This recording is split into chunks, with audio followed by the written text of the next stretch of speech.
মোটামুটি 3 মণ প্লাস আর কি আশা করা যাচ্ছে। আমি আর কি পাবো ফলন। আসসালামু আলাইকুম। ওয়ালাইকুম আসসালাম। আমি এখন মুবারক দিয়া বামনকান্দা মধুখালী পিএসকেতে এসেছি। আমার এক কৃষক ভাই ডায়মন্ড সিডির বিগ ডায়মন্ড লাগাইছে।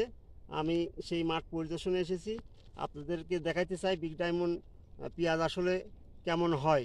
হ্যাঁ, আমি সরাসরি আমার কৃষক ভাইয়ের কাছে চলে যাচ্ছি। ভাই, আমাদের পেঁয়াজ কেমন হয়? আপনার নাম ঠিকানা সহ আপনার নাম। আমার নাম হচ্ছে লোকে নান্নু মোল্লা, আমার বাড়ি হচ্ছে লোকে জালিয়া মুবারক দিয়া, ব্রাহ্মণকান্দা বাজারের সাথেই বাড়ি। আমার এই পেঁয়াজটা লোকে বিগ ডায়মন্ড আর কি আমি লাগাইছি। আমার এই পেঁয়াজটা মনে করেন যে মোটামুটি 3 মণ প্লাস আর কি আশা করা যাচ্ছে। আমি আর কি পাবো ফলন। আপনার এখানে কত শতাংশ আপনি লাগাইছেন? আমার এই জায়গা আছে হলো আপনার 65% জমি আছে। 65% আপনি বিগ ডায়মন্ড লাগাইছে। তো আপনি তো এর আগে তো এই ডায়মন্ড সিটি বিগ ডায়মন্ড না, তো না, এই করেন না, এই প্রথম আপনি হ্যাঁ করছেন। প্রথম। তো প্রথম করাতে আপনার কি মনে হচ্ছে এই কোম্পানির এই বীজটা কেমন? মোটামুটি আর কি আল্লাহ দিলে জাতটা আর কি কেমন? জাতটা ভালো। জাতটা ভালো। হ্যাঁ। তো কৃষকরা এই জাতটা করলে কি উপকৃত হবে? হ্যাঁ, আমি আশা করি যে আল্লাহ দিলে আর একটু উপকারিতা হবে। বীজটা কোনটা ভাই? বীজটা হচ্ছে লোকে আমি কিনছি লোকে ব্রাহ্মণকান্দা বাজার থেকে, মামুন ভাইয়ের কাছ থেকে আর কি বীজটা আর কি কিনছি। মামুন ভাইয়ের দোকান থেকে আপনি বীজটা সংগ্রহ হ্যাঁ, করেছেন। হ্যাঁ। তো আপনার কৃষকদের উদ্দেশ্যে আপনি দু একটা কথা বলেন। সামনে বছর যদি পেঁয়াজটা যদি কারো ভালো লাগে, আপনারা হয়তো এই বীজটা করতে পারেন, নিয়ে হয়তো চাষ করে দেখতে পারেন যে আপনার হয়তো ফলন আমি কি যেভাবে বলতেছি হয়তো এইভাবে কি হইতেছে কি না।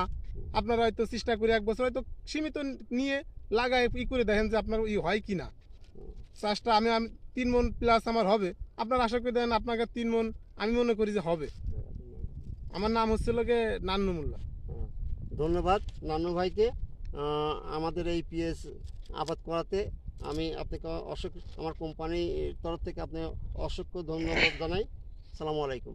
ভাই, আমার একটা প্রশ্ন আছে আপনার কাছে। আমার অনুরোধ থাকবে যে এবার তো মাশাল্লাহ আমি নিজেই পরীক্ষা করলাম, যে নিজেই দেখলাম যে মাশাল্লাহ অনেক ভালো হয়েছে পেঁয়াজটা, এবং যা আশা করছিলাম ইনশাল্লাহ আল্লাহ তার চেয়ে বেশি ছাড়া কম দেবে না।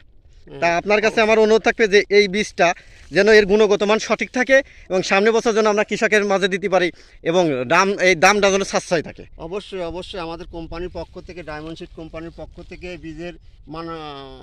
বীজের গুণগত মান একটু কম থাকবে না, বরং আরও বেশি থাকবে। আমাদের চেষ্টা থাকবে আমাদের রেটটা কৃষকের নাগালের মধ্যে, যাতে কৃষকরা সাশ্রয়ী মূল্যে আমাদের বীজটা কিনতে পারে। অবশ্যই আমাদের কোম্পানি ডায়মন্ড সিড এর তদারকি করবে। ধন্যবাদ ভাই আপনাকে। আসসালামু আলাইকুম।